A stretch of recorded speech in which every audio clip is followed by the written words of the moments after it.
नमस्कार मेरे श्रोतागण, मैं आज आपको विभिन्न भाव में सूर्य और चंद्रमा की युति के बारे में जानकारी दे रही हूँ कि सूर्य चंद्रमा की युति प्रत्येक भाव में कैसा फल देती है।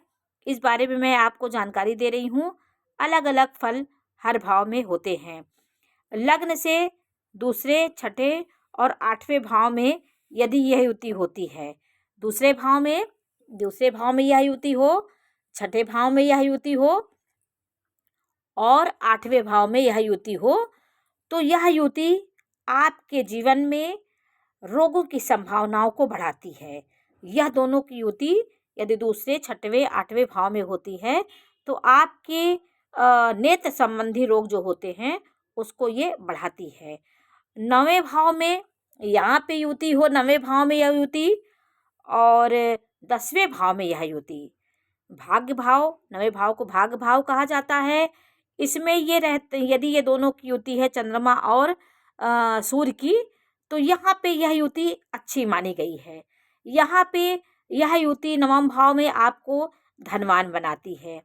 10वें भाव में यह युति होगी तो आपको प्रसिद्धि प्रदान करेगी, क्योंकि 12वें भाव में सूर्य दिग्बली होता है। यदि उच्च का हुआ, स्वराशि का हुआ तो आपको सरकार से टच होकर काम कराएगी, प्रसिद्धि प्राप्त कराएगी। ये सब 10वें भाव से होता है।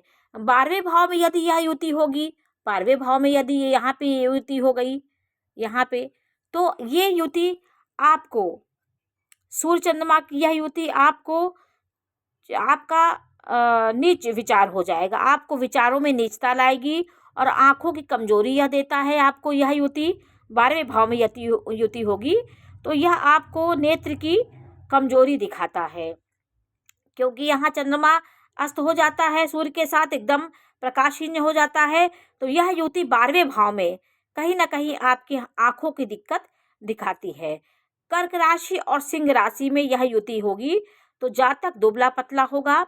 मेष राशि में यह युति होगी तो व्यक्ति के, ये आपकी किस पक्ष का है, तो आपके यह युति हो है आपको दृढ़ता कारक है। ये आपको मेष राशि में होगा तो आपको दृढ़ बनाएगा। जातक को मेष राशि में यह युति होगी तो आपको दृढ़ता देगा। सूर्य चंद्रमा की युति अमावस्या होती है। अमावस्या का प्रभाव एक चंद्रमा का प्रभाव इसमें हीन हो जाता है, तो ये कालिमा होता है, जीवन में एक अभाव देता है। यह युति जातक के जीवन में अभाव का संकेत देता है, जीवन में एक कमी को दिखाता है। लग्न में रहने पे व्यक्ति को मान सम्मान में कमी आती है, क्योंकि चंद्रमा यहाँ हीन हो जाता है। चौथे भाव में यह युति होगी तो व्यक्ति के सुखों में कमी जाता है। व्यक्ति के कहीं ना कहीं भूमि भवन का सुख उसको नहीं मिलेगा, संतान की चिंता उसे बनेगी, माता का सुख वो नहीं देने देगा। चौथे भाव में यह युति अच्छी नहीं होती है।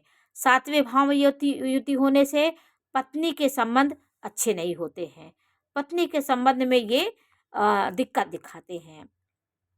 तो यह युति नवम भाव में अच्छी है, 10वें भाव में अच्छा होता है और भाव में यह लाभ भाव में यह युति अच्छी होती है।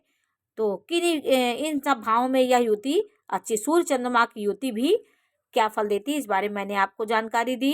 ये जानकारी आपको कैसी लगी हमें अवश्य बताइए। चैनल को लाइक करिए, सब्सक्राइब करिए। मैं इसी प्रकार की जानकारी देती रहूँगी। नमस्कार।